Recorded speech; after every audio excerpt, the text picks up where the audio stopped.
अगर मैं बोलूँ सिर्फ 500-600 रुपया का टेस्ट आपको 100 साल तक जिंदा रहने में हेल्प कर सकता है। अगर मैं बोलूँ इससे मैक्सिमम नॉन कम्युनिकेबल डिजीज को पहले से ही प्रेडिक्ट किया जा सकता है। सिर्फ इंडिया में हर साल 30 लाख से भी ज्यादा प्रीमैच्योर डेथ को रोका जा सकता है। बट क्या है ये टेस्ट, इसके बारे में कोई बात क्यों नहीं करता है? अगर ये इतना कम पैसे में हो जाता है तो हमारा जो रेगुलर ब्लड टेस्ट होते हैं उसमें ये ऐड क्यों नहीं है? बस 2 मिनट दो, सब कुछ बताता हूँ। इंसुलिन एक की हार्मोन है जो ब्लड ग्लूकोज यानी ब्लड शुगर को ब्लड से सेल के अंदर जाने में हेल्प करता है। सेल के अंदर जाएगा तभी तो हमको एनर्जी मिलेगा ना। लेकिन जब हम अनहेल्दी लाइफस्टाइल जीते हैं तब बॉडी सेल इंसुलिन को धीरे धीरे रिस्पॉन्ड करना कम कर देते हैं। ये कंडीशन को हम इंसुलिन रेजिस्टेंस बोलते हैं। जब बॉडी सेल्स इंसुलिन को रिस्पॉन्ड करना कम कर देते हैं तब बॉडी क्या करता है, और ज्यादा इंसुलिन सीक्रेट करता है। मैंने पहले बोला है ना, बॉडी एक बहुत सोफिस्टिकेटेड मशीन है। तो ऐसे कैसे ब्लड शुगर बढ़ने देगा? बॉडी ब्लड शुगर बढ़ेगा तो सारे सिस्टम हिल जाएगा ना। एक ऐसा टाइम आता है जब पैनक्रियास का बीटा सेल डैमेज हो जाता है,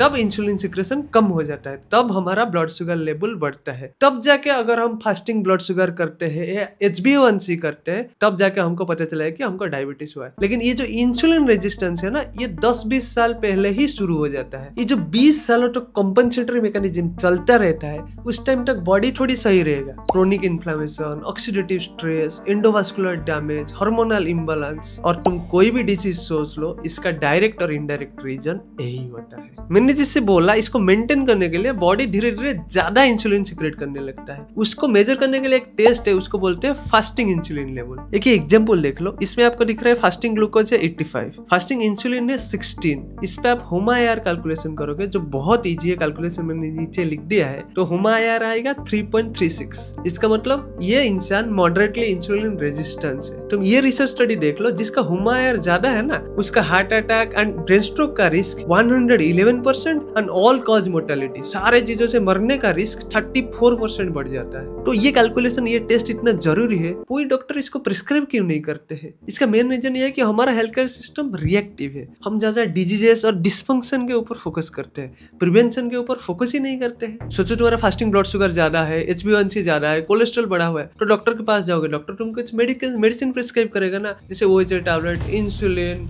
स्टाटिन, ये सब देंगे। लेकिन सोचो तुम्हारा फास्टिंग इंसुलिन ज्यादा है, डॉक्टर के पास जाओगे, डॉक्टर क्या बोलेंगे कि जाओ एक्सरसाइज करो, हेल्दी लाइफस्टाइल जियो। तो ये सब बोलने से प्रॉफिट थोड़ी होता है, मेडिसिन देने से प्रॉफिट होता है। मैं कोई हेल्थ केयर प्रोफेशनल के अगेंस्ट में नहीं बोल रहा हूँ, मैं बोल रहा हूँ कि हमारा सिस्टम ही ऐसे डिजाइन है, हमारा सिस्टम प्रॉफिट से चलता है। तो इतना टाइम पे इतना ही बोला जा सकता है। अगर इसके ऊपर एक फुल डिटेल वीडियो चाहते हो तो कमेंट करो, ज्यादा कमेंट आएगा तो ही मैंने वीडियो बनाना है, नहीं बनाना है नहीं तो